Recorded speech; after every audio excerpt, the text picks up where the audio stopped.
Welcome back to the channel, everyone. It's your pal NOMZ here, and today we are going to talk about the latest theatrical entry into the MCU, a film I and other fans have been wanting to see for ages, the solo Avenger film that has been a decade in the making. I'm talking about none other than Black Widow. Now, I've been quite disconnected from the MCU as of late, probably since Spider-Man Far From Home came out, and while I did enjoy that movie despite itself, it didn't exactly impress me. And dating back further, we had Captain Marvel, the only other MCU film with a female lead protagonist. Note, I'm using the word protagonist very, very loosely there. And recently all we've had from the MCU is its spin-off Disney Plus streaming series. Let's see here. Well, I heard that was shit. I heard this was even shitter. And I heard this was so shit it broke 12 years of universe building in one episode. The reason why I didn't have any interest in those series, however, wasn't just because of their lack of quality, but also because I pretty much had no investment in any of them. With the exception of maybe Loki. The only reason I'm making this video is because I actually have an interest and investment in Black Widow's character. Since she's an Avenger that in almost every appearance plays a secondary role, we were only ever given teasers of nuance to a character that I was clamoring for to be explored.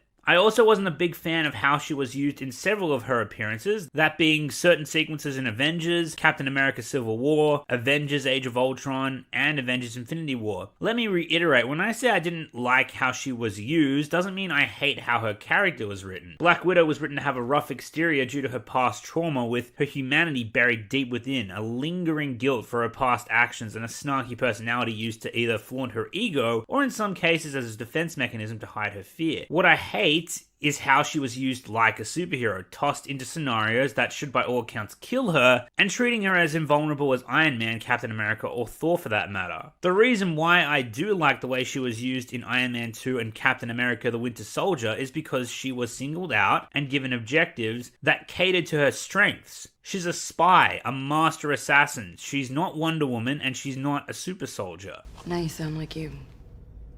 But you don't. You're a spy. Not a soldier. Now you want to wade into a war. Why? In addition to that, Avengers Endgame has its fair share of problems, as we all know, but Black Widow's character wasn't one of them. Funnily enough, it was actually Avengers Endgame that really made me gravitate towards her character. She wasn't out being a superhero performing impossible feats, she was simply picking up the shattered pieces of what was left of the Avengers after the events of Infinity War, and was performing the role of a leader trying to keep what was left from falling apart. She felt like the heart and soul of the Avengers in Endgame, which brought about a much more human side of Natasha's character that we only ever caught glimpses of in the past. If I move on, who does this? Maybe it doesn't need to be done. I used to have nothing. And then I got this job, this family. And I was better because of it. I've seen a large chunk of the Marvel fanbase be apathetic towards the release of Black Widow, the movie, largely because it took entirely way too long to come out, and also because we know Natasha's death takes place in Avengers Endgame, and I agree with the former. As for the latter, like I said, Endgame made me really endeared to Black Widow's character, which is why I was so pissed off that they decided to kill her off in that same movie. However, it had the opposite effect on me. Rather than be apathetic towards her standalone movie, I was rather excited to get a deeper dive into the character and to have her function as a lead protagonist as opposed to a supporting one. And that finally brings us to Black Widow 2021. And what did I think of this film? Well, to be perfectly honest, I initially quite liked it. Then after having some time to reflect on it, I grew less fond of it, and then I rewatched it, and I had a lot of my earlier grievances explained to me, which made me like it again. But then I also discovered new issues with it, and then I had a discussion with some friends of mine that introduced more issues to my attention, and now I'm honestly... God fucking damn it! Pretty negative towards this movie. I was initially very indecisive, but after really evaluating it, it's honestly a pretty big clusterfuck.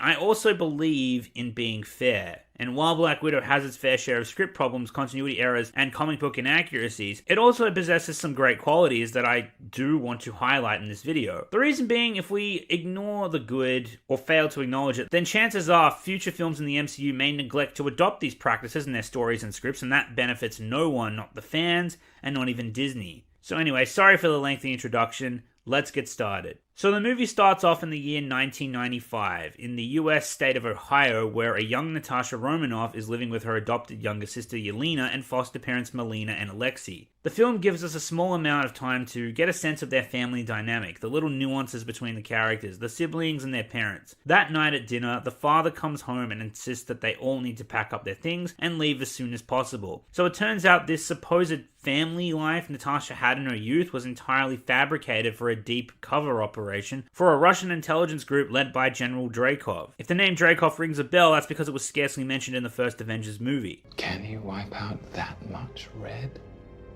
Dreykov's daughter, Sao Paulo, the hospital fire.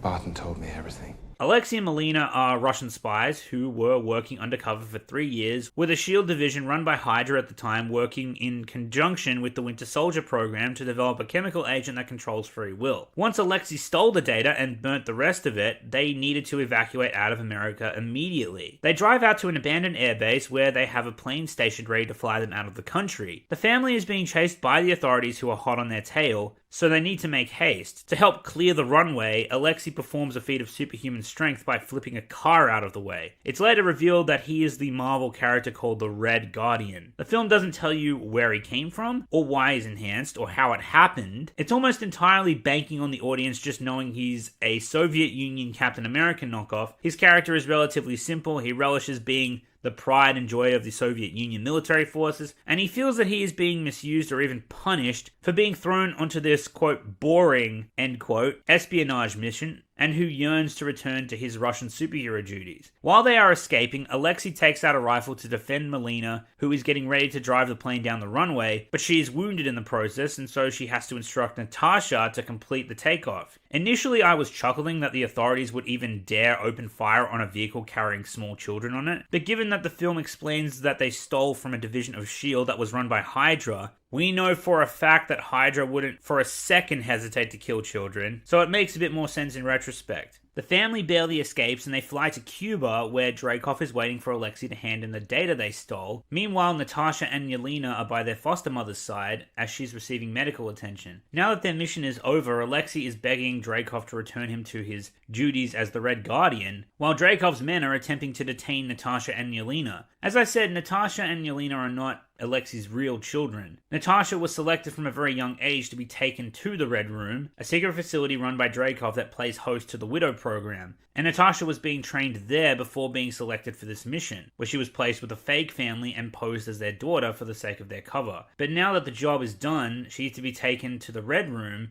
and Yelena is to be taken there as well. Natasha doesn't want her younger foster sister, who she has come to love and adore, to be subjected to the horrors of the Red Room, and she is using some of her widow training, or some training Alexei perhaps gave her, to steal a pistol off one of the soldiers in Dreykov's regime. And then Natasha threatens to start shooting if they don't leave Yelena alone. Look, I'm all for Natasha using some of her training, but disarming a trained military soldier so casually made it look like the Russian army was simply incompetent. Alexei tries to calm his girls down, and Natasha tells him she doesn't want to go back to the Red Room. And she also pleads to Alexei that Yelena is only 6 and shouldn't be subjected to the Red Room. But Alexei reminds Natasha that she was even younger when she was selected for the program. He also reminds her that his girls are the, quote, toughest girls in the world. Some final words of encouragement to the sisters before they are sedated and sent off to Russia in a shipping container. It's here that we get the opening credits that show us glimpses into the lives the family had led before everything was just torn apart. Christmas photos, birthdays, family outings, identities, all forged and fabricated for the sake of the mission. This is shown to us parallel to General Dreykov selecting these malnourished girls like disposable cattle for his assassin program, ordering his soldiers to execute, quote, the defective ones, end quote. We're also shown members of Dreykov associating with members of the Soviet Union and Russian government to give the audience a sense of his power and influence. The public mask he wears, all while committing these heinous atrocities behind the facade,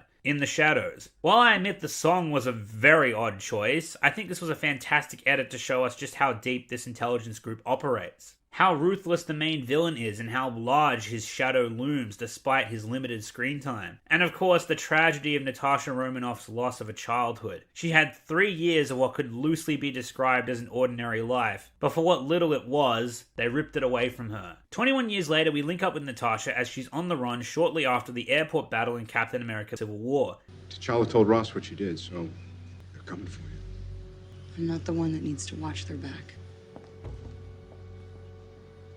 General Ross returns, heading an operation to help capture her. He tells his men that she assaulted the King of Wakanda and that she violated the Accords, so this couldn't have been long after she helped Steve Rogers escape with Bucky Barnes. Natasha calls Ross, knowing that he's coming for her, and urges him to just leave her alone. Ross, not willing to listen to reason, tries to convince Natasha to come quietly. Ross tells her that Barton, Ant-Man, and Falcon are still in prison, meaning that the start of Black Widow very likely coincides with Iron Man and Captain America's confrontation. However, it is shown that General Ross is on the prison facility that they are holding the Avengers when Tony goes to visit them. So this movie is either taking place shortly before that or shortly after it. Like I said, Black Widow tries to reason with Ross, but Ross, being the prick that he is, refuses to listen to her, thinking he has her boxed in and that her capture is certain. But after closing in on her whereabouts, it's revealed that Natasha was using a decoy and that she's already boarded a ferry which is taking her to Norway. Natasha is on her own. Unlike several other standalone MCU movies, Black Widow has a far better excuse from my perspective for Natasha having to rely only on herself, mostly, because of the absence of other Avengers, given the events of Civil War and Age of Ultron.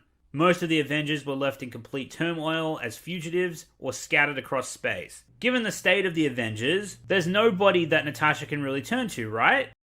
Well, except Nick fucking Fury and the newly resurrected S.H.I.E.L.D. that still has possession of a camouflaging helicarrier, I might add, thanks to Age of Ultron, which I might add would be a perfect place for Natasha to hide, though admittedly Fury's absence is more so Civil War's fault than Black Widow's. If Nick Fury were to show up in this film, we would be wondering just where the fuck he was during Civil War and the Sokovia Accords, but instead we are left wondering for both. Personally, I don't know if referencing Fury would have created more problems or less. The pessimist in me is kind of grateful that he wasn't brought up in the mix, since these writers probably would have made things worse, but let's be real, he should have still been given a mention or even a throwaway line. Who knows, maybe that could have addressed the issue of his absence from Civil War, but anyway, moving on. The movie then cuts to Morocco, where a pair of widows are tracking a fugitive carrying a case of special gas. One of these widows is the now fully grown Yelena, who is operating as a widow under chemical indoctrination. She chases the fugitive down, and a knife fight ensues. Okay, here's a problem I have with several of Black Widow's action scenes, and I'll briefly come back to this a few times, but why exactly don't these spies carry handguns? They're shown to use snipers, but during fight scenes and chase sequences, sometimes they do have guns.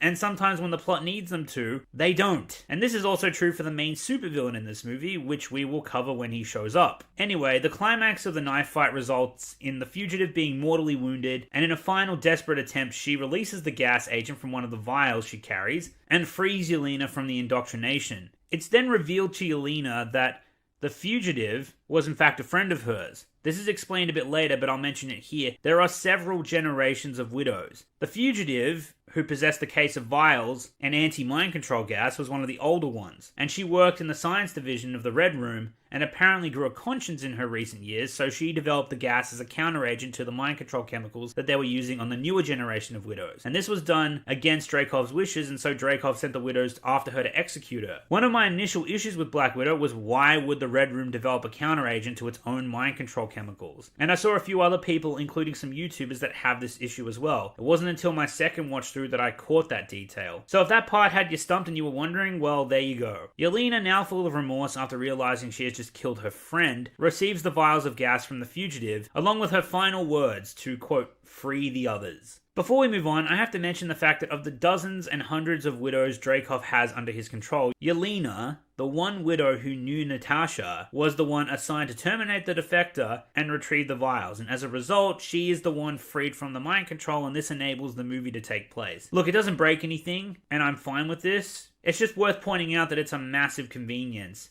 It's possible that Dreykov thought that this mission was of the highest priority, and he simply wanted to put his top operatives on it. The movie doesn't explain that though. She's just kind of there, and we're just expected to accept it, which I can, but still, massive convenience. Anyway, after Yelena flees for her life, the remaining widow contacts Dreykov and tells him that they have a defector, and she asks for permission to use the quote Taskmaster protocol. We will come back to Taskmaster later on for you comic book fans out there, don't worry. Natasha arrives at her safe house and it's revealed that she has a contact who helps set up her hideout and resources while she's laying low. By the nature of their conversation, it's not the first time this individual has assisted her, as Natasha discovers that her friend has brought all of her personal effects and contents from the Budapest safe house that she had left behind.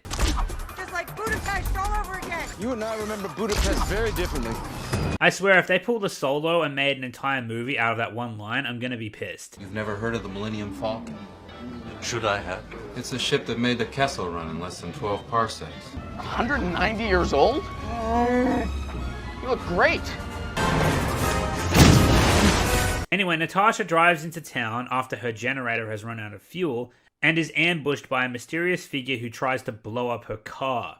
Based on the shield he's carrying, you would think he is discount Captain America, but he is in fact something else. In actuality, the supervillain is called Taskmaster, and he is from the comics, and he is, well, he wasn't received well in this movie, and we're going to get into why towards the end of this video. So Natasha calls out to Taskmaster as she's collecting herself from the wreckage of her car, saying that Ross has no jurisdiction here, and that she's a better shot when she's pissed off. I don't know how you guys felt, but I for one personally liked this line a lot. Sue me. Black Widow and Taskmaster get into a skirmish, and Black Widow uses her patented head scissors technique, which then, much to her surprise, is immediately replicated and countered by her attacker. You see, Taskmaster's superpower is the ability to mimic anything he observes. It's then revealed that Taskmaster isn't after Black Widow, but rather a small case that was in the contents of her Budapest safe house that was delivered to her that Natasha had placed inside her car because she was going to throw it out when she went into town. Obviously unaware that the anti-mind control gas vials were inside it. Regardless, Taskmaster should absolutely be trying to kill Black Widow because she is a threat. Taskmaster's heads-up display even says redirecting to primary target, which are the vials. And so Taskmaster just completely turns his attention away from Black Widow, allowing her to get the upper hand. That is nonsensical, plot-driven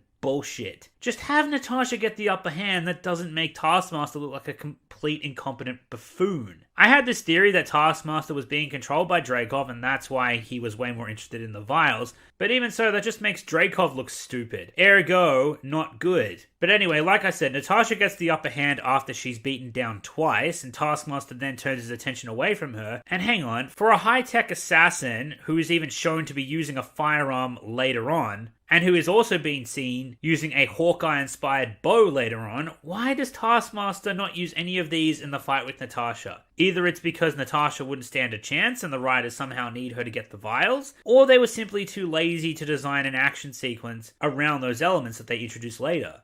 Look, take your pick, because I think it's just as likely to be either of those or both, but let's not get hung up on this. I'm just saying they should have taken more care with the action. As far as the fight scene goes that we did get between Taskmaster and Black Widow, I'd actually say it was choreographed pretty well as far as this scene goes. After managing to momentarily incapacitate Taskmaster, Black Widow very narrowly retrieves the contents of the case before a final skirmish where she's kicked off the bridge and into the river, with Taskmaster unaware that she just escaped with the vials. I've seen the argument that Natasha shouldn't have been able to grab the contents of the case in the time it took Taskmaster to re-engage with her, and this is where I'll bat for Natasha's character and Black Widow's abilities and say yes, she absolutely could grab the contents of the case that quickly and secure them in her person in under 5 seconds. As a master assassin and a spy, her specialty is being covert, silent, and quick. There's probably many scenarios of her having to grab intel in a similar manner. It's the same reason she's able to pickpocket Yelena for the keys to her motorbike later on, which resulted in a nice chuckle moment. Where are my keys? Suchka.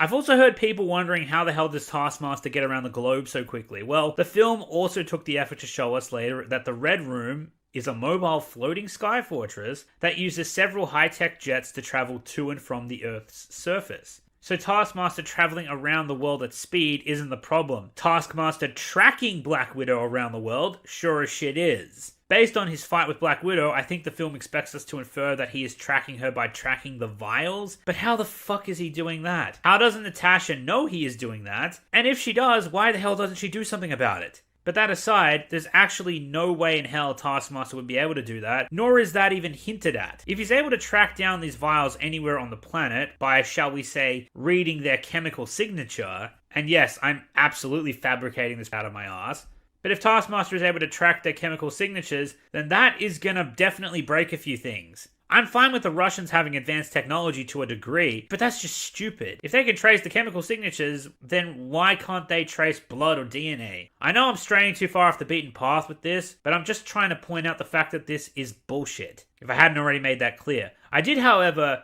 appreciate the detail of Yelena cutting her tracker out of her body so that Dreykov couldn't find her. So it's safe to say that the Widows have trackers in them, but Black Widow's was obviously long removed by that point. And if the vials had a tracker on them, I'm pretty sure Natasha would have been able to find it. However, Taskmaster still manages to show up out of nowhere later in the movie when Natasha goes to Budapest. But back to the manufacturing of the gas, I was wondering how an older Widow could have possibly made the counteragent gas on the Red Room itself without Dreykov's knowledge, and then smuggled it out of the Red Room without them searching her for it after being sedated, since they do mention most personnel, and Widows in particular, are sedated upon entry and exit to the Red Room. I actually came to the conclusion that the Widow who made the vials did so working remotely for the Red Room, the same way Melina is shown to later in the movie, because the film does establish that some Widows and science personnel do work remotely. That's an inference I made based on what pieces of information were shown to us from the movie, and also because it simply just makes the most logical sense. If these vials were made on a remote location separate from the Red Room, there's no way in hell Dreykov or Taskmaster should be able to track them down. Furthermore, instead of tracking and retrieving the countermeasure gas, that if in the right hands can be mass-produced and used to liberate the other Widows, why not instead just destroy the gas? That's the whole reason I thought Taskmaster blew up, or rather tried to blow up, Black Widow's car in the first place, before realizing, oh wait, he's just trying to retrieve the gas. We later find out that's because Dreykov wants to study it and find out how they can implement something so that the gas doesn't work. This is just fucking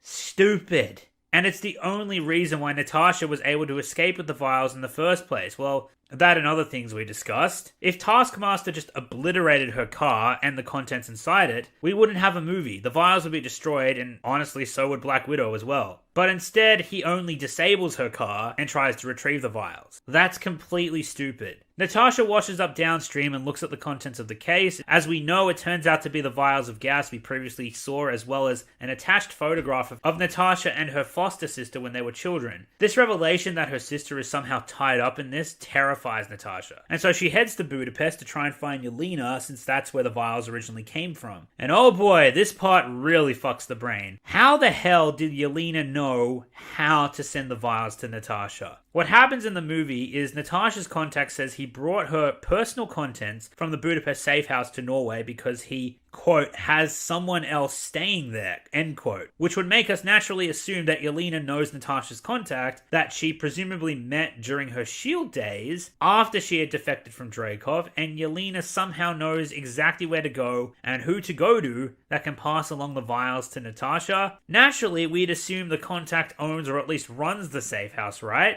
Except later in the film, there's an admittedly awesome Hawkeye reference that harkens back to the first Avengers movie, when Natasha mentions that Hawkeye was sent to kill her, which we can now assume was at the Budapest safe house, but this was before SHIELD, meaning Natasha was still working for Dreykov, meaning it was a Widow safe house which was owned by the Red Room and not Natasha's contact, which throws things even more out of whack. I know some of you are likely frustrated, thinking I've probably assumed too much here, but this is based on how vague and convoluted these characters, factions, and plot points are in the movie, and when you try to piece together the puzzle, it forms the shape of a gigantic middle finger. And if you think this is messed up, wait until I talk about the rest of Budapest. So Natasha, while on her way to the safe house in Budapest, recovers a pistol she left behind for herself should she ever return. Smart decision, since it saves her having to smuggle a weapon into the country. She approaches the safe house and Yelena's voice calls out to her, alerting that she knows Natasha is coming. While this should be a warm family reunion, the two keep their guns up, not knowing how trustworthy the other can be. Understandable, since one's a spy with affiliations to SHIELD and the other is a widow who at this point to Natasha has unknown loyalties, and the last time these sisters saw each other was when Natasha defected and tried to kill Dreykov, which I'm guessing was between 5 and 10 years before the events of Avengers. Point is, they have not seen each other in a long time. They did not leave on the best of terms. It's also very likely that Yelena would have been psychologically indoctrinated to hate her sister after she defected, seeing her as a traitor. The reason I'm bringing up all these details and possibilities is because I've seen people raise the criticism of why do these two have a fight, this is stupid. I disagree with this somewhat. Based on the circumstances, I can understand both Natasha and Yelena having guns at the ready as the two fully trained assassins would,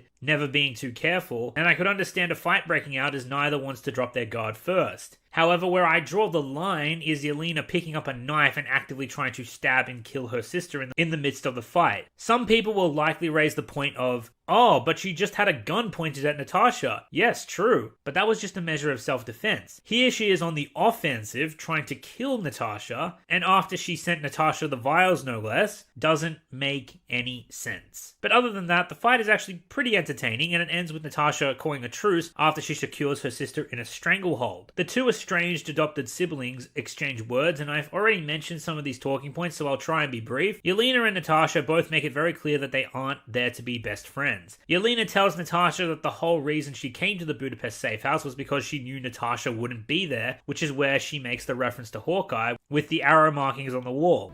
Agent Barton was sent to kill me. He made a different call. Yelena says the only reason she sent Natasha the vials was she knew Natasha was an Avenger, and she would know someone with the resources to reproduce the gas and find out where it came from. Namely, Tony Stark came to mind when Yelena was telling this to Natasha. Point is, she sent the vials to Natasha so that she would show the Avengers, which would ultimately result in the Red Room being destroyed once and for all, even saying she expected to see news coverage of Captain America taking down Dreykov. But Natasha is startled to know that Dreykov is alive in the first place. She had convinced herself that she had killed him back when she defected to S.H.I.E.L.D. Yelena also tells Natasha that the purpose of the vials is, for lack of a better term, to, quote, undo mind control. You brought it back here? I'm not here trying to be your friend, but you need to tell me what that is. It's a synthetic gas, the counteragent to chemical subjugation. Maybe in English next time? It's antidote controlio senavi. Natasha is completely unaware of what she means by this, and Yelena makes it clear that they put this into effect at the Red Room. The movie even strongly implies that they did this hastily because she defected. Yelena informs Natasha that her indoctrination was simply psychologically engineered, but the mind control, however, is chemically engineered and far more efficient. But again, the reason Yelena sent the vials to Natasha wasn't due to Yelena wanting to reconnect with her. It was completely out of necessity, and she was simply unaware of the events of Civil War and the turmoil that's engulfed the Avengers. Which is odd considering in Norway, Natasha's fugitive status was on the news. Just to be clear, I'm fine with why Yelena sent the vials to Natasha, just not how she did it, because that's complete clusterfuck. While discussing the Red Room, Yelena asks Natasha why she's so certain of Dreykov's death. Did Natasha ever find a body? And it's here that Yelena also brings up Dreykov's daughter, and god damn it! They really just turned a couple of offhanded lines from Avengers into a bloody movie, didn't they? This is a decision that reeks of creatively bankrupt writers taking references from another movie or source material they did not work on and using it as the backbone for their movie or sequel. They could have told any story about Black Widow that they wanted, as long as it fit nicely into the continuity of the MCU, but they decided on this one? Look, there's nothing inherently wrong with this on its own. The idea of taking vague references to build a plot for a latter entry in the IP, I mean, after all, George Lucas took one line from Star Wars and turned it into a whole series. You fought in the Clone Wars? The difference is Star Wars was owned and created by George Lucas to do whatever the hell he wanted with. And love it or hate it, the Clone Wars as a series was about as creative as it gets. See this video for more on that. But regarding Black Widow, it just feels like they were forced to come up with a movie and this was the extent of their creativity. Regardless of the inspirations, I'm perfectly fine with it as long as it's good. Natasha's conversation with Yelena is interrupted by a group of widows who had again somehow managed to track them down. The two manage to retreat to the roof and one of the widows pursues them as the sisters jump onto a pipe that they unscrewed so they could bridge a gap to another building. Once again, this is another assassin not carrying a firearm. As the pipe is falling, the pursuer leaps after the sisters and almost falls to her death, but Natasha catches her, only for the assassin to pull a knife out and cut something that causes Natasha to lose her grip, and so the assassin takes a long drop to the ground. Was this meant to be foreshadowing to Avengers Endgame? Natasha finds the wounded assassin and opts to try and help her, but the indoctrinated widow raises her gauntlet as if she's going to attack Natasha, but then she lets out some final words in a very scared and desperate voice, telling Natasha that she doesn't want to do this, that he, quote, is making her do this. Obviously referencing Dreykov, and then the movie cuts to Dreykov, who was looking at an electronic display of the widow's vital signs that shows she has broken a leg, and Dreykov has the option to terminate the widow remotely, and so he does so, and the widow commits suicide right in front of Natasha's eyes. Right, so now we have a small exception to the rule. A widow under mind control can momentarily resist mind control in times of desperate need, or when they take serious head trauma, or well, simply when the plot needs them to. Anyway, Yelena and Natasha continue on foot until they find a motorcycle, which leads to an attempted getaway. The chase itself is okay. Taskmaster returns and is hunting them down in an armored vehicle, and more widows are hunting them down on bikes. The sisters change vehicles into an SUV, and then Yelena pulls a very bizarre tactic that turns one of the car doors into a pinball that knocks one of the assassins off their motorbikes. Yeah, I'm sure physics don't work that way last I checked, Disney. And then Taskmaster grabs a Hawkeye-inspired bow and an explosive arrow, the kind used to knock Natasha's car off the road earlier, which then sends their car backflipping, barrel rolling, and tumbling into a subway station. Okay, seatbelt or no seatbelt, I'm pretty sure they're fucked. But the worst injury they've received is a simple cut on Yelena's arm. Other than that, the sisters can still move relatively unhindered while they're pursued by Taskmaster, who is once again using his Captain America-inspired shield. He throws his shield at the fleeing sisters and for some reason isn't running after them, allowing them enough time to escape. Fucking hell. But at least they found a practical use for Yelena's bleeding arm, using her blood to throw Taskmaster off their trail, while the sisters hide out in a maintenance shaft above the subway. Natasha says that her and Barton spent 2 days hiding out there, and wait a second now. Are these writers expecting me to believe that the subway station Natasha accidentally crashed into is also coincidentally the same fucking hidey hole her and Hawkeye retreated to after the assassination attempt on Dreykov? I know this is kind of a nitpick because it really doesn't damage anything, but you're full of shit if you're expecting me to believe they accidentally ended up in that location. I appreciate some of the references to Hawkeye in this movie. I do. But can they please cut it out? Because they're starting to conflict with one another and not make any sense at all. If that was just a hiding place they managed to find on their own, fair enough. But if you're going to tie it in with Hawkeye for no reason, in a way that defies logic, I'm going to call bullshit. Anyway, Yelena gives us the details about Taskmaster's capabilities, saying that he's Dreykov's special project, an assassin that can mimic anything he sees, and that it's like fighting a mirror. Explaining the Captain America shield tossing and the Hawkeye bow shooting and the Black Widow head scissoring. So it turns out he's not just discount Captain America, he's discount everybody. Or at least everybody in the Avengers. Though I imagine he can't mimic Iron Man's superpowered suit. It can't form complex machines. Guns and explosives have chemicals, moving parts. It doesn't work that way. It's here that Natasha divulges what happened to Dreykov's daughter, and oh boy, I hope you're ready for this. As I mentioned previously, the writers used the reference to Dreykov's daughter from Avengers as one of their backbones for the plot. Now, it's been brought to my attention by some people that, according to them, Loki, in that scene from Avengers, wasn't mentioning Dreykov's daughter, he was calling Natasha Dreykov's daughter. So the fact that Dreykov has a daughter that is not Natasha in the Black Widow movie is somewhat of a retcon. Can he wipe out that much red? Dreykov's daughter? Sao Paulo? The hospital fire? Barton told me everything.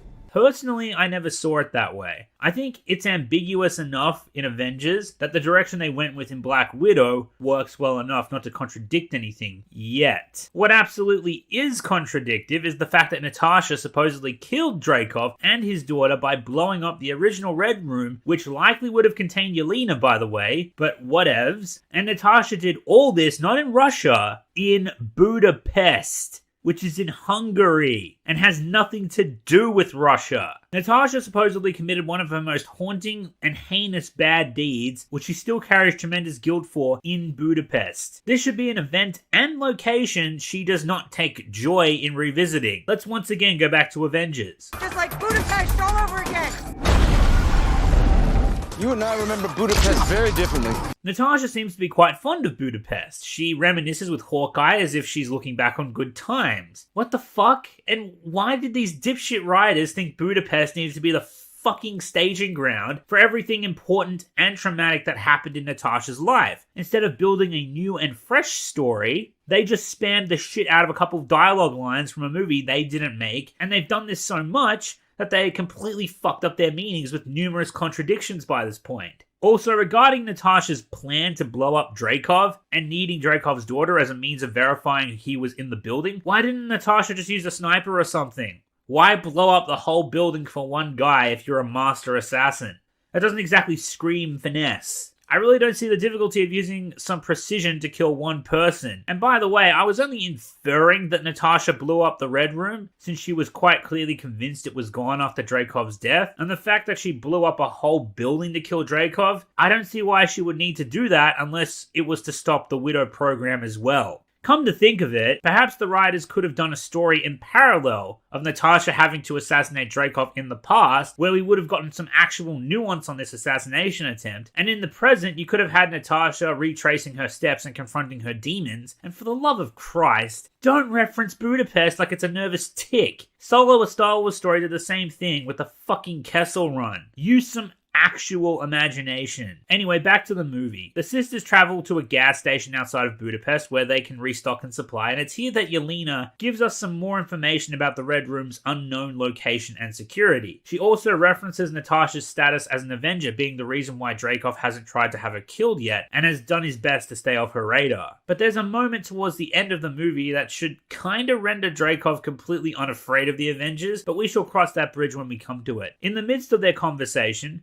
Natasha is quite frank with Yelena, telling her she wasn't really her sister, and there's a lingering shot of Yelena's expression and stunned silence that tells us she was quite hurt by the remark, despite her tough exterior. Which I will add is actually one of the reasons I liked Yelena's character a lot. It was her yearning for family, someone who has been with what most, if not all people take for granted, that she is done without, and still in her late 20s, despite being a trained assassin, family is what she yearns for the most. Natasha may not be her biological sister, or strictly speaking her foster sister, but she was the closest thing to a sister Yelena had in her life, and this yearning for family is compounded by the fact that neither widow can have children of their own anymore. As part of their training is the sterilization procedure they go through. It's quite clear that Natasha feels the same, she simply doesn't want to show it, but we will come back to this. Like I said, Yelena was offended at the remark, so she fires back at Natasha that if she wasn't her real sister, then the Avengers aren't really her family, which catches Natasha off guard, and this leads to a funny moment where Yelena makes fun of Natasha's signature Black Widow landing pose, where Natasha has a habit of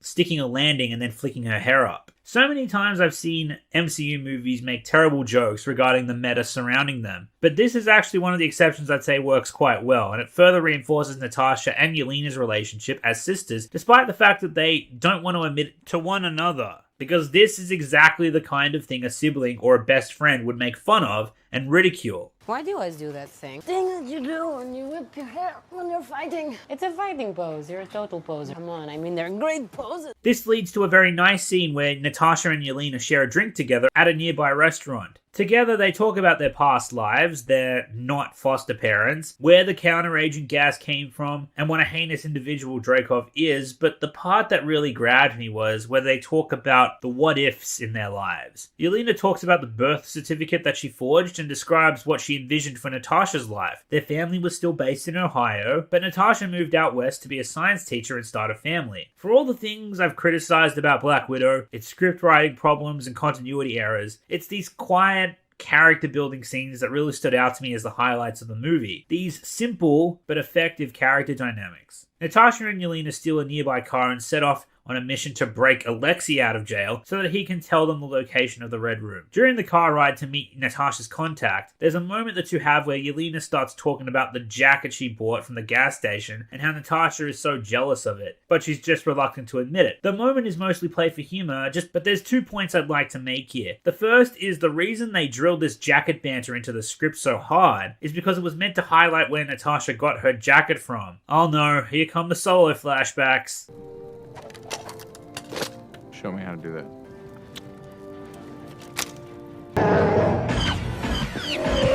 I didn't even know Black Widow had a special fucking jacket, but apparently that's a thing now. And the second point I wanted to make was, and it was actually a friend of mine who made this point to me, he basically said, Yelena is way too jovial for someone who has just gotten her life back after decades of psychological and chemical indoctrination. The jacket was the first piece of clothing she's bought for herself, and she has control over her life for the first time in forever, and yet she's acting very Marvel-esque, quipping and cracking jokey one-liners throughout the movie. My friend even went as far as to compare Yelena to Finn from The Force Awakens, because similarly, he was indoctrinated as a stormtrooper since early childhood, and in the same day he escapes the First Order, he's cracking jokes and gunning down his former brothers-in-arms with a smile on his face. And even though I did like Yelena's character, I'm inclined to agree with him. Don't get me wrong, Finn is way, way worse in terms of consistency, but same principle. Yelena at this point should be the far more cold and stoic of the duo. Black Widow should be the more quippy one, since she's had far more time to adjust to life outside the Red Room. I was fine with Yelena making the remark about Black Widow's posing as a tone-deaf remark for humor, but to do it constantly feels like the writers are completely disregarding her character's history. Anyway, Natasha meets up with her contact, who's procured her a really crappy helicopter as well as some equipment for the prison break. I like the banter back and forth. He makes it clear to Natasha that he could have gotten better equipment for her with some extra time and money. He also makes it clear that Natasha has a very bad habit of making his job far more inconvenient than it usually is. I'm only mentioning this because it's going to lead to something very stupid at the end of the movie. It cuts to the Russian prison where Alexei is arm wrestling his fellow inmates who are lining up one by one to take him on. The reason he has such notoriety is because just about everyone in Russia knows he used to be the Red Guardian. Though in his mind he still is, and he's telling his war stories from the times where he donned the red suit and tights. Here's the really weird fucking thing about this character. He has this almost psychotic obsession with Captain America. He's telling stories about how he fought Captain America in the 80s, and his own inmates call him out on his BS, saying that Captain America was still frozen in ice back then. So the writers are aware of this continuity gap, which makes me wonder,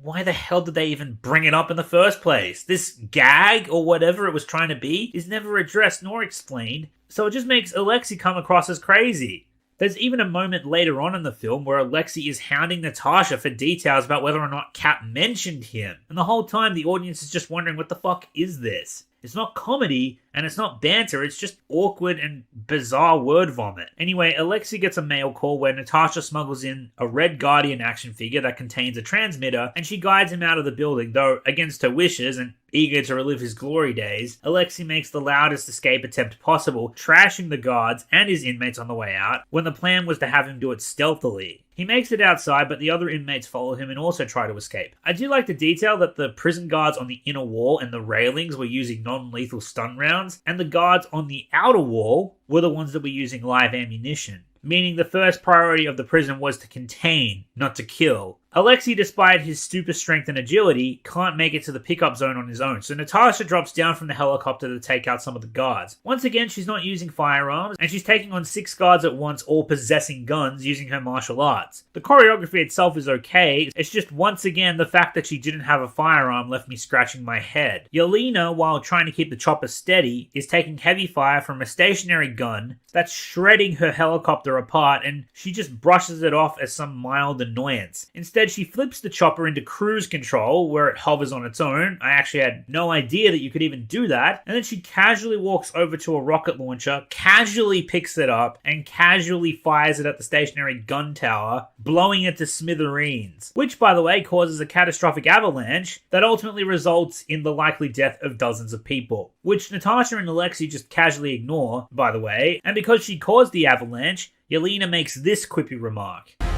This would be a cool way to die. This sequence was a good spectacle, but the utter lack of urgency in Yelena's voice, and the other characters as well, made the scene feel very hollow and run-of-the-mill. Do you not understand that if the characters aren't scared, then we have a very hard time being scared for them? And even though I liked the quip from Yelena, the fact that it was Yelena again who said it pisses me off, for reasons I explained earlier. Just have Alexei say it. He's mainly used for comic relief in this anyway, although there is one line Alexei does have that I thought was pretty edgy for Disney. Oh, the language on you. You blow your father with that mouth?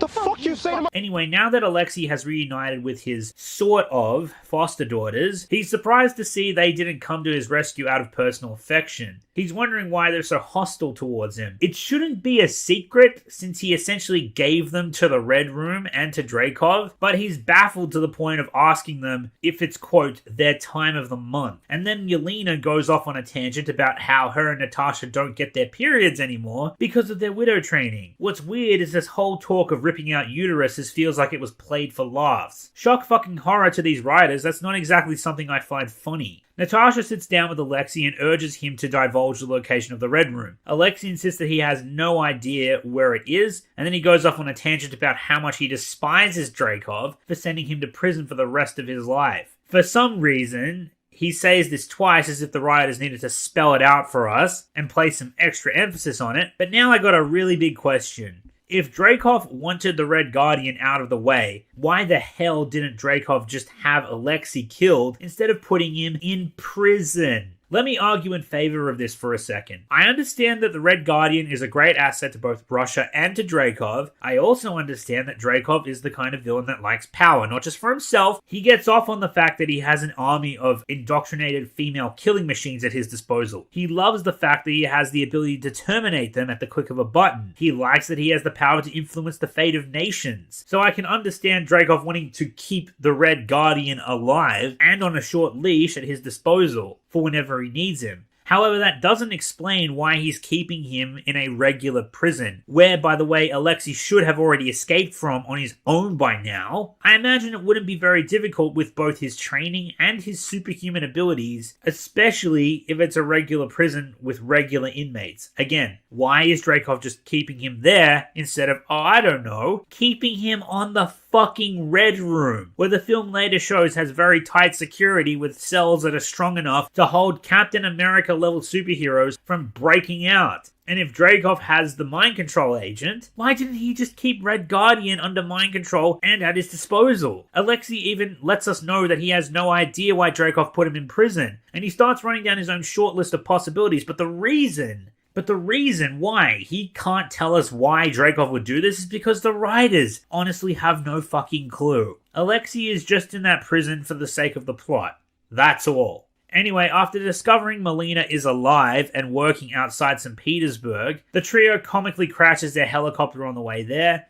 And then there's this awkward family moment where Alexei is trying to compliment his two former foster daughters for surviving and thriving under Dreykov's control. He's proud of what excellent killers they've become.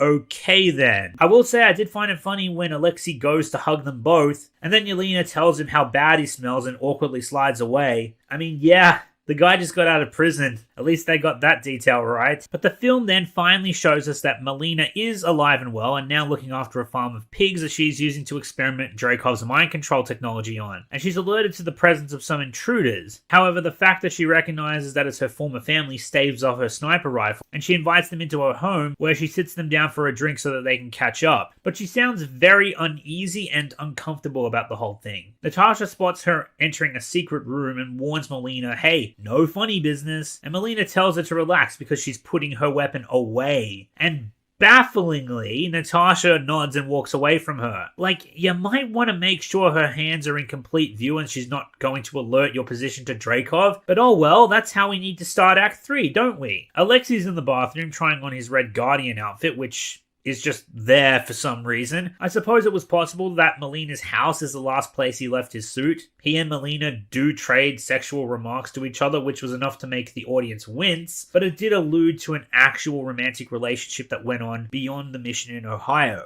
Anyway, Natasha presses Melina about the mind control technology. She talks about hijacking the basal ganglia and the brain, allowing Dreykov to command the widows to stop breathing if he wanted to. She even demonstrates this on a pig right in front of them, which was enough to make Natasha really uncomfortable, but Melina just had such a callous and casual attitude to making that animal stop breathing involuntarily. It's not until Yelena mentions how they use that same mind control technology on her that Melina drastically changes her tone. Yelena, her former foster child, she was the human guinea pig Dreykov decided to test it on. Her and many other young widows just like her. Melina's casual expression changes to that of remorse and shock. Yelena is also very much hurt when Natasha, in the midst of calling Melina and Alexei cowards for sending them off to Dreykov and turning the other cheek, she openly spits on the family they used to be, saying that it wasn't real, none of it was. And then Yelena turns to her former foster parents and says it was real to her. Melina was the closest thing Yelena had to a mother. She storms away from the table when she realizes that Melina helped Dreykov test the mind control that she was subjected to, which caused her to commit so many atrocities, including killing her friend. Alexei follows Yelena to try and comfort her, leaving Natasha and Melina at the table alone. Natasha can't stand to be in Melina's presence, so she starts to head out the door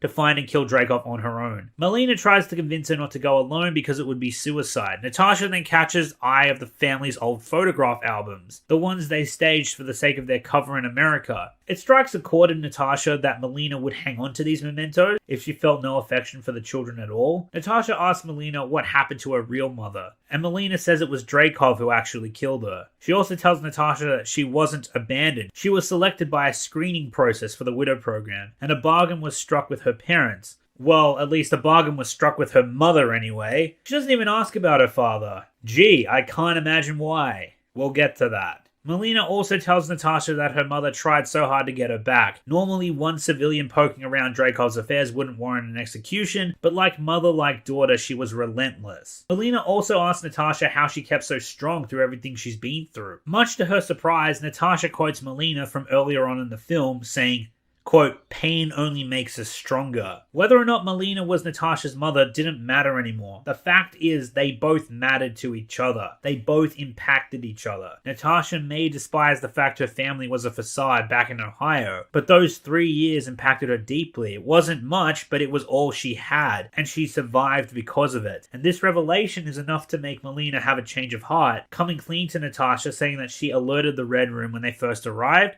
and they will be there any minute. Gee, I guess you should have followed her into the panic room as any smart top-tier assassin would do. Eh, Natasha? Maybe you could have prevented this and had more time to plan out your next move. Meanwhile, Yelena is getting annoyed incessantly by Alexei, who is failing miserably to try and relate to her, with some awkward Russian dad stories from his past. Yelena calls him out as being a self-centered prick who was only ever bored with her and their mission because all he ever did was want to be the Red Guardian again. Remember, Alexei even made such a remark about how bored he was during the chopper flight on the way there. Despite Yelena always seeing Alexei as a father figure, she feels like he only ever saw her as a burden that he never wanted. She tells him to leave the room, and while Alexei ponders doing just that, he starts reciting the lines to the song American Pie, which the movie did take the time to set up was Yelena's favorite song from when she was a child. And seeing Alexei not only remember this trait about Yelena, but also stumble over the words trying to remember the lyrics, was enough to endear her to Alexei, and I'd like to think a good portion of the audience as well. They were singing, "Bye, Miss America Pie." Drove my Chevy to the levee, but the levee was dry.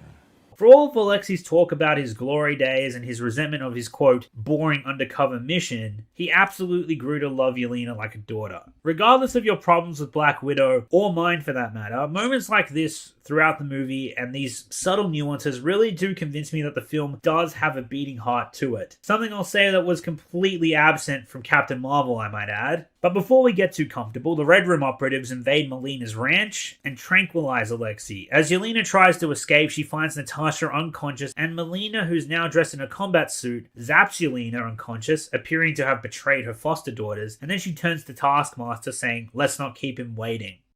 The trip to the Red Room means climbing to an extremely high altitude above the clouds, and it's finally revealed that the Red Room is a floating fortress in the sky. Now, I've heard people saying that this is absolutely ridiculous and that the Russians having technology this advanced is bullshit, but I actually disagree. Dating back as far as Iron Man 2, we've seen that the Russians have just been one step behind the US in terms of their technology. When the rest of the world was failing miserably to replicate Tony Stark's suit and arc reactor, but Howard Stark had a colleague, a Russian scientist called Anton Vanko, that helped him design the original arc reactor, which is why Ivan Vanko was able to make one and challenge Tony. We learned that sometime before the mid-90s, the Soviet Union was able to create their first and only super soldier, which was essentially a knockoff Captain America with the Red Guardian. And most obviously, the Red Room Fortress in the Sky is the Russian version of the SHIELD's helicarrier. And let's be frank, those helicarriers came completely out of nowhere in the first Avengers movie, and we were just supposed to accept that, so I'm more than happy to do the same for the Red Room in Black Widow if we're being absolutely fair here.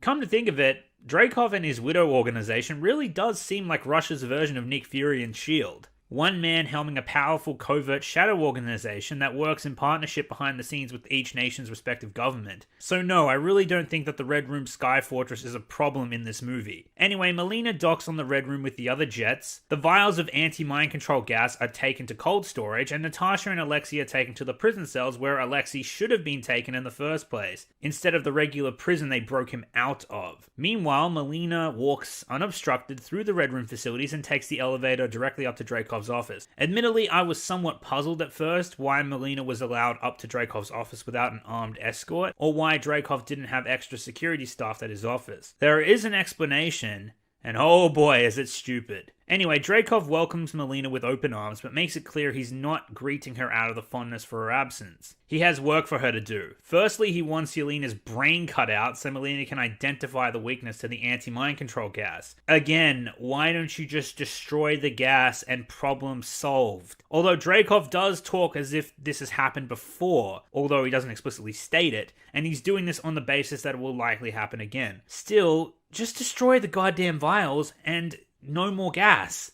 It's that simple, dude. He also tells Melina that he wants her to put Natasha under the chemical mind control because she would be a valuable asset and there are vast possibilities with an Avenger at his disposal. Dreykov then tells Melina no mask can hide a child you have raised when you look them in the eye. And then he gently removes a face-swapping mask, revealing the imposter to be Natasha herself. I'm sorry. Did I step on your moment? Dreykov tells her welcome home, and Taskmaster raises his gun to protect Dreykov. Yeah, he could have used one of those before. Nice to know he actually has one here. And then Dreykov explicitly tells Taskmaster, quote, "Don't go breaking my new toy." It cuts to the prison cells where Alexei is calling for Natasha, who is supposedly in the cell next to him, and in a semi-comical moment, Alexei laments how sorry he is for letting Natasha be taken away all those years ago, but then he's embarrassed to find out that Natasha was actually Melina the whole time, meaning his monologue was absolutely pointless. But Melina and Natasha plan to get caught and swap places, so one, Natasha could get close to Dreykov and confront him, and two, so Melina could break herself and Alexei out of the prison cells because she supposedly designed the cells herself. Although the film doesn't actually show you what she did to unlock the cells, which was honestly very lazy of them, and she coordinates with Yelena through a comm channel that she smuggled the knife into her outer hip pocket, and Melina tells her this seconds before Dreykov's scientists were about to start cutting her brain out. Once Yelena gets free, she asks why Melina didn't tell her sooner, and she replies that there wasn't enough time. Ha! Maybe there would have been enough time if Natasha didn't allow you into the panic room all by yourself so you could alert the Red Room before you had time to devise a better plan, and most importantly, fill everyone in. Then it cuts back to Natasha, who, with pure disgust for Dreykov in her eyes, asks him what her real mother's name was. And Dreykov very callously mocks her request, even describing a phony burial site for her with an unmarked grave. Natasha is mortified by Dreykov's lack of empathy, and out of complete disgust tells Dreykov he doesn't feel anything. But she asks whether or not he felt anything after she killed his daughter. Hell, Natasha probably felt worse for the poor girl, but Dreykov indulges her claim by then revealing, much to my surprise at least, that Taskmaster has in fact been his daughter Antonia this whole time. And for those of you who were no doubt wondering why I was calling Taskmaster a he throughout this entire video, despite having seen the movie, well, I promise you that was no accident. The reason I hadn't started calling her a she is because that was part of the twist, obviously. And unfortunately, it takes a giant dump on who Taskmaster is supposed to be in the comics. And this rightfully upset a lot of people, because for one, Taskmaster is a man, not a woman. Two, Taskmaster isn't even Russian. And three, Taskmaster's mimic abilities are his biological superpower. But in Black Widow, Dreykov says that after Natasha maimed Antonia, he rebuilt her, but also fitted her with a chip that allows her to mimic anyone she sees. And this causes another problem, because in addition to not being faithful to the comics, the fact that Taskmaster's abilities are technological means it can be replicated and potentially mass-produced. Meaning, why the hell didn't Dreykov just surgically implant the chip into every single widow at his disposal? The movie does tell us that Taskmaster is his, quote, special project, so perhaps this was new technology, but it still raises a pretty big eyebrow. Also, I gotta say, the actress they used was completely miscast. She's in her early 40s in real life. She was the Bond girl in Quantum of Solace, and I can't pronounce her name sadly, but Dreykov's daughter's accident would have taken place at most between 5 to 10 years before the first Avengers movie. Meaning Dreykov's daughter would have been at most in her early 20s by the events of Black Widow. And not only that, but it's been revealed that they just photoshopped her onto Taskmaster's body, and they used a stuntman the whole time, and for just about every scene Taskmaster had his mask on, they just used a stuntman for the whole time. So it really begs the question, why choose this actress at all? She doesn't have a meaningful performance, has only one line, and doesn't do any of the stunts. Absolutely baffling. But anyway, so even though Taskmaster is bastardized from the comics and gender-bended to fit in here, to be completely honest with you, I actually did like the twist, and I think it works reasonably well as far as the movie is concerned, because, well, for one, at the time of my first watch through, I actually didn't see it coming, though in retrospect it was actually kind of obvious, and two, I think it did a lot for Dreykov as a villain. Natasha tried to kill him, resulting in one of her deepest regrets, because his daughter was collateral damage, and even though Dreykov loved his daughter enough to try and restore her, he still only thought of her as his possession, something to control and use as he saw fit. He speaks of girls later on as if they are a resource, something to trade and use up. They're just an extension of his power and influence. We know Dreykov is a complete scumbag, but we don't know just how far off the deep end he is until we see what he's done to his own daughter, which previously was the only source of humanity his character had up till this point, despite his limited screen time. However, the movie actually utilizes what screen time he did have mostly really well. Some MCU movies have terrible villains. Others have meh or forgettable ones, where you don't really care if they live or die. You're just apathetic towards them until the movie ends. But this was the point in the movie that snapped me out of apathy and made me actually hate Dreykov's guts. Like, from this point on, I really wanted to see Black Widow kick his ass. Well, that and the way he so callously spoke of Natasha's mother. So while Dreykov wasn't a multi-dimensional fantastic villain, he had enough to his character to make you despise him, and that is what any villain should strive towards.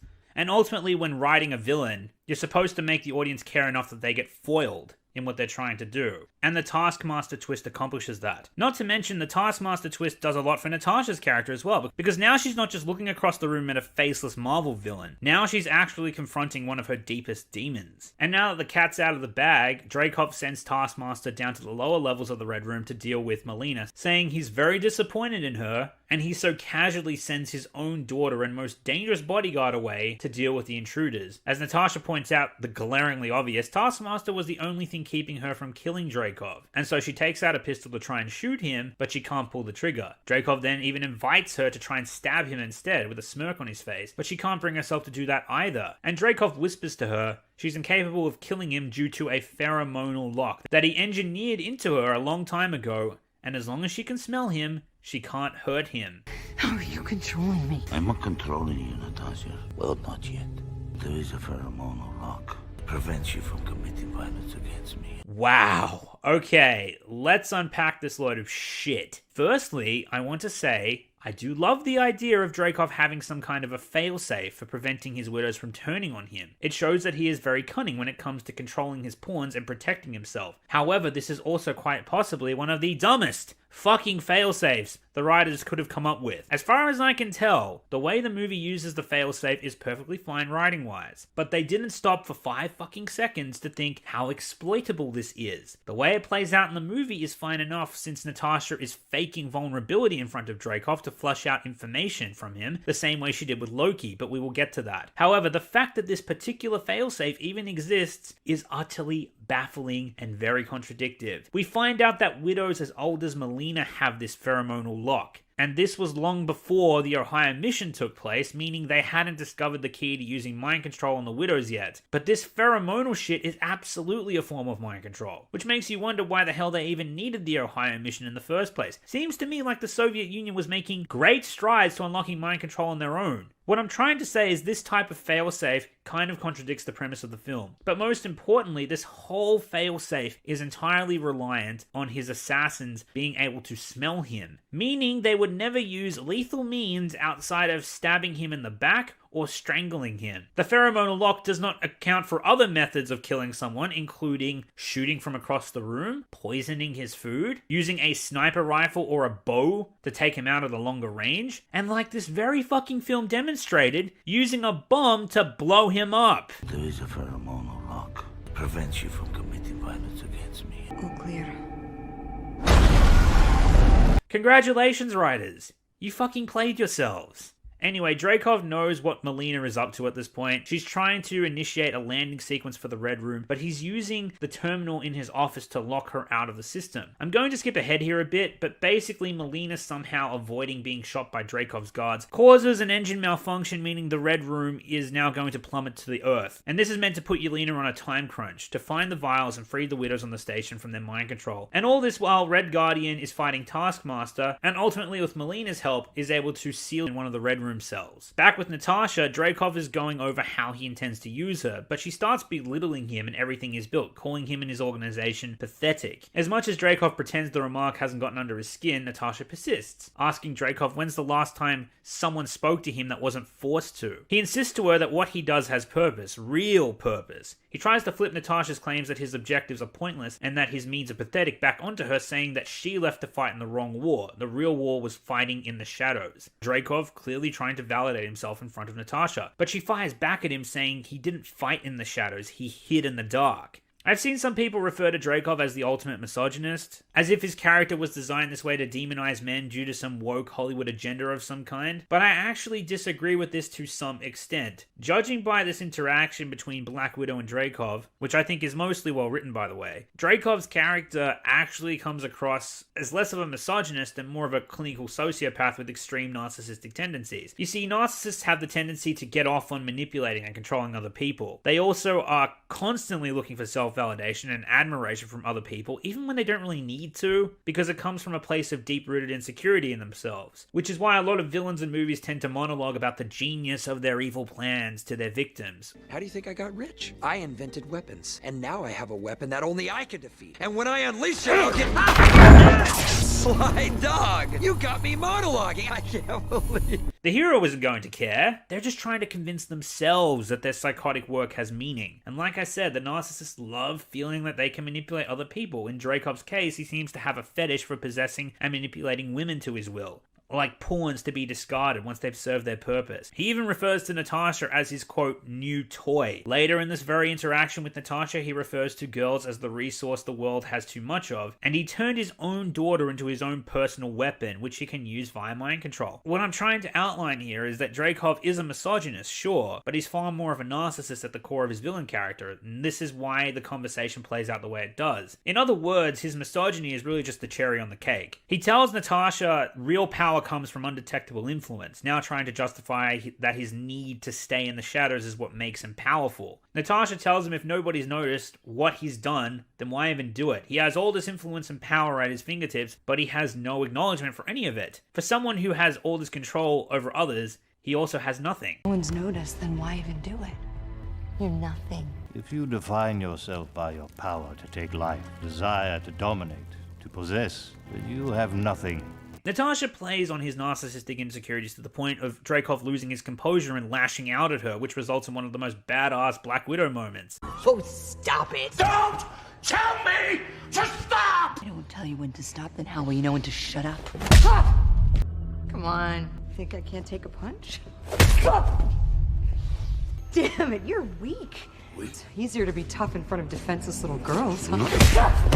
Natasha taking Dreykov's punches while belittling his manhood and all his accomplishments was actually very satisfying to watch because it was true. He's a scared shell of a man who hides in the dark committing all these atrocities behind the scenes despite his public political facade. And he only acts tough when he's got his security around, when he's talking to someone under his control who can't hurt him, or when he's indoctrinating defenseless little girls. I also love how Natasha says, paraphrasing here, that he hits like a bitch while he's knocking her around. Yeah, coming from someone like Natasha who's had to struggle as much as she has in her life, and who also, not to mention, is an Avenger who has fought the likes of Clint Barton, the Winter Soldier, and likely several other strong foes, yeah, I'd imagine Dreykov couldn't hold a candle to their strength. The only thing that really bugs me about this is the fact that they did Ray Winstone so dirty. Great actor, great choice for Dreykov, but for someone who was meant to be a weakling, Ray Winstone is a hulky motherfucker who looks like he could be a bouncer at a club. And as much as I like Natasha's ability to take a punch, I didn't exactly buy that Ray Winstone couldn't knock her out. Perhaps they could have gotten someone like, say, Jeremy Irons, for instance. He looks like he could play the role, but at the same time, he has much more of a normal build that you'd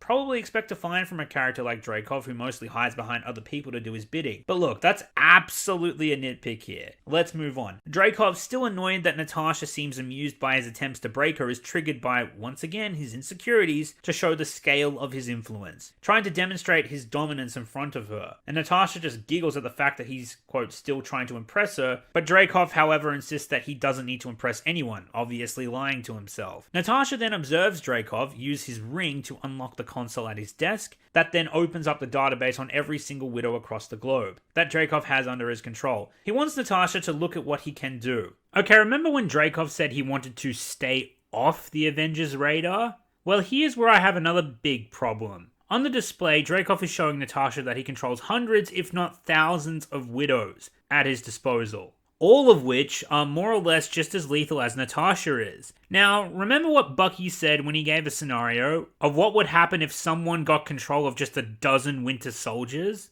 Because I'm not the only Winter Soldier. They all turn out like you? Worse.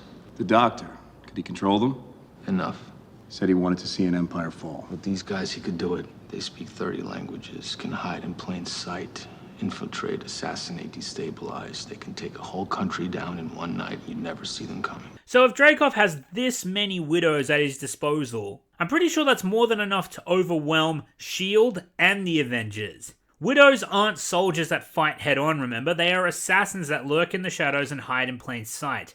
You don't see them coming. So if that grieving mother at the elevator was able to get to Tony Stark so casually, how hard would it be for a team of dozens of widows to take out Tony, Cap, Rhodey, Falcon, and potentially even Fury himself? How hard would it be for dozens of widows to take them out before S.H.I.E.L.D. and the government realizes what's happened? Personally, I find the Widow program being this expansive very hard to believe, and since the original Red Room was presumably destroyed, the writers should have established that the widows currently being trained on the Red Room were the first of a new generation, or perhaps just simply lower the number of widows at Dreykov's disposal to but a few dozen at the very most. Anyway, Dreykov continues to brag to Natasha about the effectiveness of his widows and how vast the program is. He says his widows can start wars, they can make and break kings. And much to Dreykov's surprise, Natasha turns to him with a smile on her face and lets him know he's been played.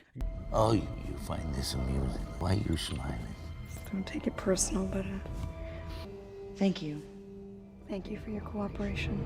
Great fucking callback. I'll give props to that. It then gives us a flashback to show Natasha and Melina had planned this whole thing out, and they knew about the pheromonal lock thanks to Melina. And that in fact played into the plan quite nicely. The idea was obviously to make Dreykov feel like he had the upper hand, which is why Natasha tried to kill him under the influence of the pheromones. She had to appear helpless while she found a way to prey on Dreykov's weaknesses, so that she would show her how he controls the widows. And I've already explained how she did that so well, and once she had what she needed, it's time to turn the tables. And then Natasha does something very funny. What are you going to do? Sever the nerve.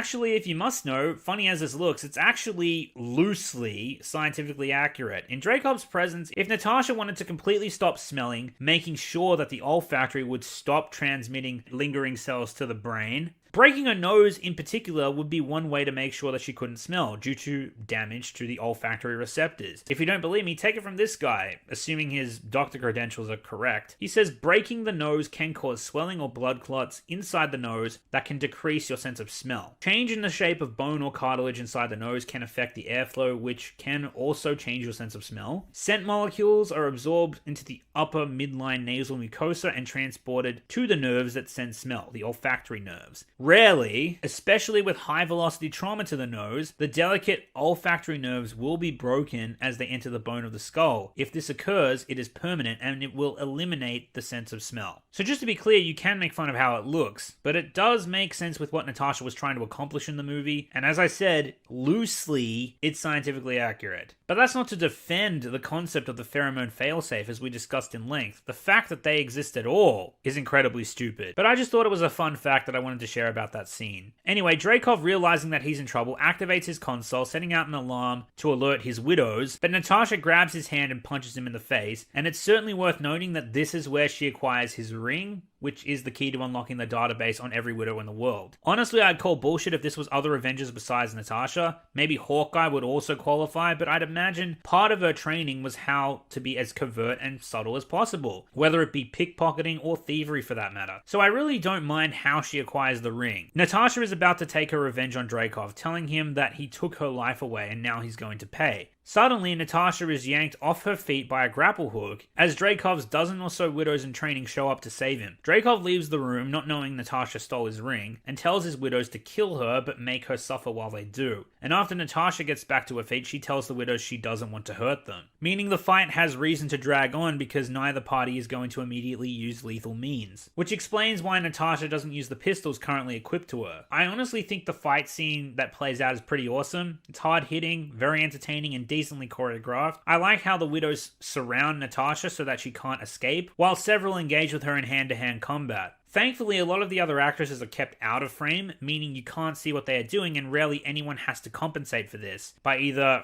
shall we say, throwing their weapon away to die, like in the Last Jedi throne room scene, or falling to the ground without being touched, like in The Dark Knight Rises. There are some action scenes that are overly ambitious with fights that contain a lot of actors and stunt people in it that have to compensate for timing in certain ways, including but not limited to making those actors do stupid things in frame, which is why I appreciate how they kept as much on frame as possible without looking ridiculous. And they kept changing angles while Natasha was fighting the other widows as well. If you do slow it down, you can see some of them are clearly waiting for their cue, but that's just me nitpicking. Ultimately, fending off a dozen widows is too much for Natasha, who is being immobilized and beaten down by every single widow in the room until the gas vials attached to a small explosive are launched over their heads and are detonated thanks to Yelena, who frees the widows from their indoctrination. Yelena checks on her sister and Natasha tells the newly freed widows to evacuate the Red Room. Yelena says she's going to find Dreykov and Natasha stays behind to download the files and all the widows scattered across the world.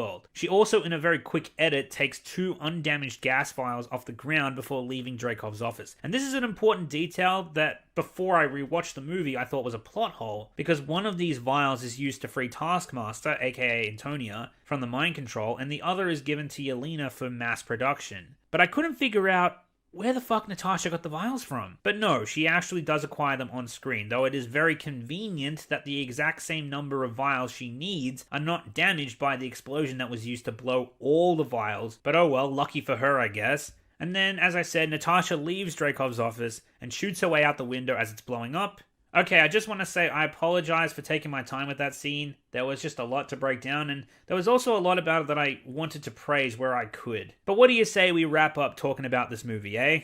So we come to the climax of the movie. While Natasha is working her way down to the Red Room landing platforms, she accidentally comes across Taskmaster, still sealed in one of the prison cells where Melina and Alexei had left her. Natasha refers to her as Antonia from now on, and says she can't leave her there, but she knows Antonia will come after her and try to kill her, but that's okay because she understands why. It's pretty clear at this point in the movie that Natasha is after some redemption, and freeing Antonia and her mind may bring her some measure of peace from her past and all the wrongs she committed under Dreykov's orders or against him. But then as she frees Antonia, more of the Red Room collapses and the two get separated. Meanwhile, on the landing dock, Dreykov and like a dozen of his security members are boarding one of the jets, and Yelena manages to climb on top of it as it's about to take off. Her goal is to sabotage the jet, preventing Dreykov's escape and killing him. Natasha cries out to her, and then this happens. This was fun!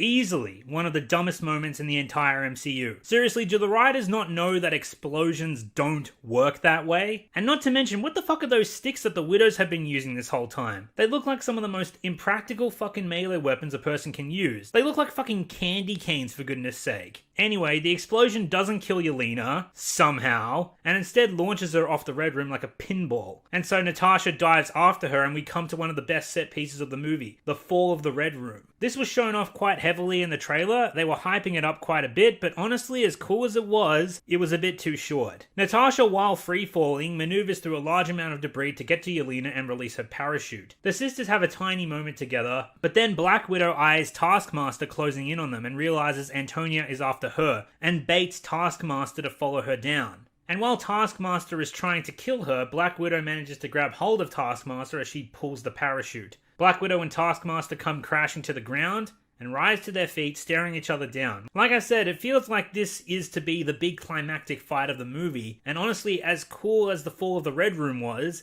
this final fight was kind of a dud. I do like how Black Widow disarms Taskmaster, that was cool, and the way she tries to convince Antonia to stop fighting, despite the fact that, even though up to this point, mind control has been quite flawless in its execution, except for that Widow and her broken leg, but ultimately Taskmaster gets beaten way too easily. In the next engagement, Natasha manages to expose Antonia's face, and then detonate one of the two remaining vials she has that frees Antonia from the mind control. I will say though, there is a nice moment shared between Natasha and Antonia. It might have been Scarlett Johansson's acting that sold it for me, just how full of remorse and sorrow Natasha was for Antonia, giving her a heartfelt apology for what happened to her when Natasha tried to kill her father, and Antonia's response shows that she understands, because the first thing that she says is he gone? I'm guessing by the sincerity in Natasha's voice that Antonia knew she never meant her any harm. Despite what happened, they were both victims. We next see Natasha reconcile with Yelena, telling her exactly what she knows she's always wanted to hear, that she is her sister, and that the time they spent together was real to her. Melina and Alexei reunite with them as well, and instead of fumbling over his words again, Alexei just holds Natasha's hand. No words are spoken, but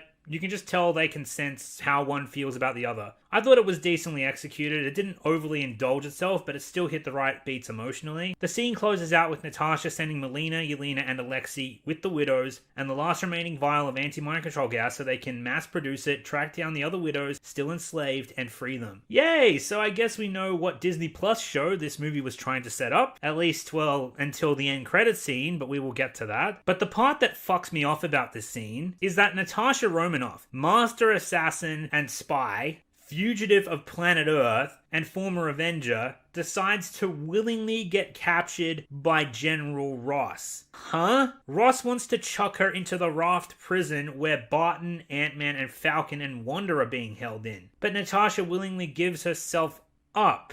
Okay, then I guess she was captured by the end of Civil War, right? Until the very next fucking scene where we see she's absolutely free and clear, now donning her new hairstyle from Infinity War as if she was never captured at all. What was the point of giving herself up then? Did the writers seriously have Natasha make that really dumb decision just to separate her from her foster family? You do realize she could have gone to seek out Steve Rogers all by herself without giving herself up, you morons. It's like you're hell-bent on sabotaging yourselves in this movie. We then see Natasha meet up with her contact who, like he previously said, could procure her much better equipment and vehicles with more time and money. And then we see this motherfucker manage to steal single-handedly a fully functional high-tech shield aircraft plane? Are you fucking serious? I don't want an explanation because that's a lost cause. I just want this to fucking end already. Short story, even shorter. Natasha and her contact have admittedly some nice banter, and then Natasha flies off to find Steve Rogers, and that ends the movie. However, the post-credit scene was a fucking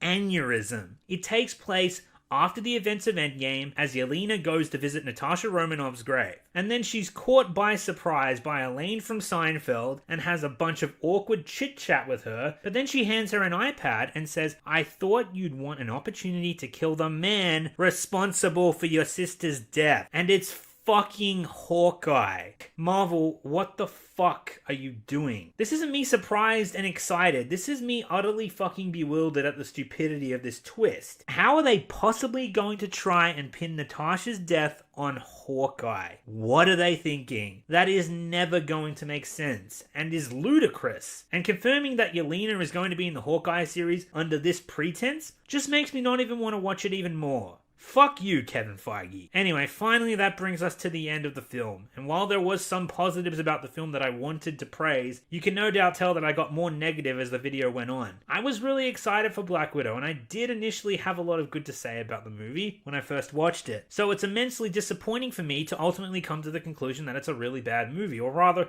it's a bad movie, but an even worse MCU film. Though that's not to say it's the worst of the MCU. That still goes to Captain Marvel and Iron Man 3 by a long shot. For those of you wondering why I rank Iron Man 3 so low, I promise that one day I'll make that abundantly clear. And make no mistake, as extensive as this video was, there's still plenty I could have spoken about, like for instance how it doesn't make sense where Yelena came from. If Natasha was already in the Red Room program when she was selected for the Ohio mission, where the hell did Yelena get selected from exactly? And that's just one example. And despite my initial goodwill towards this movie, the meta surrounding it makes the writers look extremely careless, incompetent, and agenda-driven. Like, for example, while I enjoyed my first watch through, it's no wonder the film fell apart so easily, because the writers seemed, for some reason, extremely proud that they came up with the first draft for this script in just 11 days. 11 days! I mean, no wonder this film reeks of first draft problems. Great ideas that weren't properly analysed before implementation. The biggest example being Dreykov having a failsafe, but landing on the idea of pheromones? Like, the second draft would like to know your location. And then we have the woke bullshit decisions that were made concerning this film that have come to light publicly since this film was released. You see, remember when I initially gave this film a pass for Natasha not being able to contact an Avenger, given the turmoil that's engulfed the faction after the events of Civil War? However, it's since been revealed that initially Robert Downey Jr.'s Tony Stark was meant to have an appearance in Black Widow, but Kevin Feige decided against it because, quote, she didn't need any of the boys for help. Like, what the fuck kind of reasoning is that? Douchebag? What about all the fans of Black Widow, male and female, who would love to see her interact with Tony again? Not to mention, what do you mean she doesn't need the boys? I'm sure Black Widow would love the assistance from some of her friends, regardless of what gender they are. And of course, there's the photoshopping an actress's face onto Taskmaster's male body, and while the twist made sense in movie, it was still pointless to use Taskmaster in this fashion instead of an already female villain from the Marvel Universe. I'll let the comments section figure out who that should have been, but honestly, the one that burns me up the most is the best moment with Red Guardian, because it's since come out that it was the actor's idea, David Harbour, who thought Alexei singing Yelena's favorite song, American Pie, would be a nice way to bond the characters. Like, it didn't even come from the writers. They just wanted Alexei to be a giant idiot the whole time. It was the actor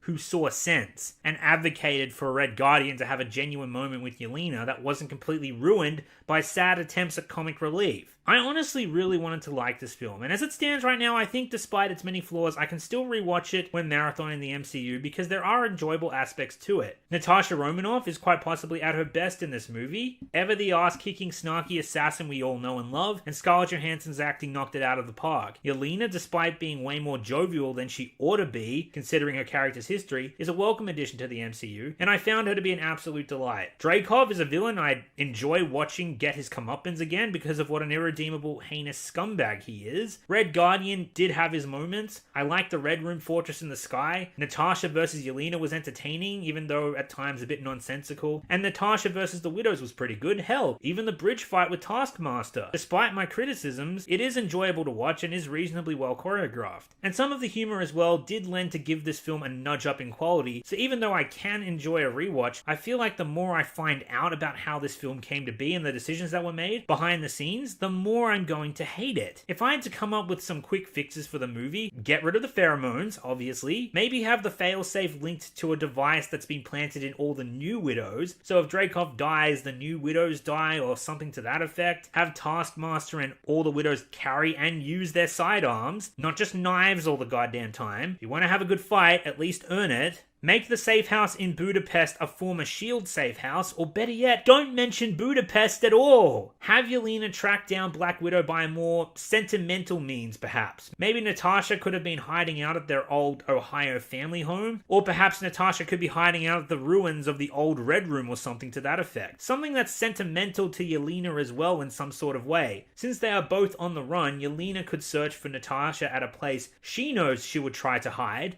someplace everyone else would least expect. Also, don't have Alexei in a regular prison, for goodness sake. Have Natasha and Yelena free him from the mind control while he's out on one of Dreykov's assignments. It makes no sense why Dreykov wouldn't be using him since he's the Red Guardian, and for God's sake, stop treating the Red Guardian like an idiot. Definitely change the villain from Taskmaster to something far more suitable and less insulting for the twist. Once again, I'll leave it to the comments section to figure that one out.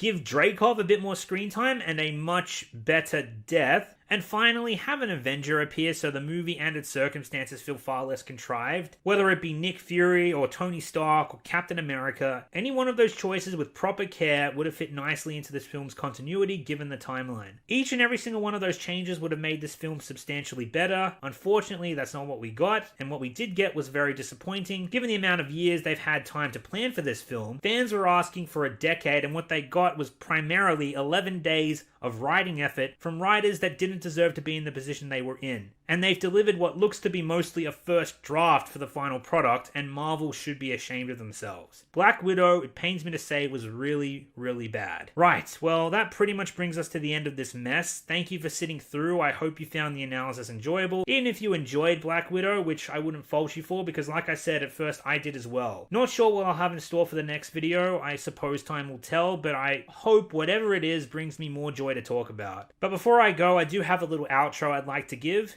Firstly, I want to give a huge shout out and thank you to my Patreon members for their contributions to the channel. For those of you who don't know, Patreon is essentially a donation service for passionate viewers who would like to support the channel and its videos. I've left a link in the description for any who are interested, so check it out if you wish. Secondly, I would like to thank my YouTube members for their contributions to the channel. YouTube memberships essentially serve the same function as Patreon, but it's far more practical for viewers who are interested in the channel's podcast. You can hit the join button if you're interested, or just follow the link in the description. Thirdly, if you are interested in the channel, feel free to check out the channel's Discord server. What Discord basically is an online community where fans of this channel go to congregate and talk about a range of different topics, ranging from Star Wars to Lord of the Rings, anime, video games, and other pop culture stuff as well. Check it out at your leisure, and who knows, maybe you'll make some friends along the way. A quick special thank you to a British Potato for helping me out with the audio for this video. Be sure to check out his channel, I've linked it below. And finally, here's one last thank you for staying till the end of the video. You are a legend, and I'll see you next time.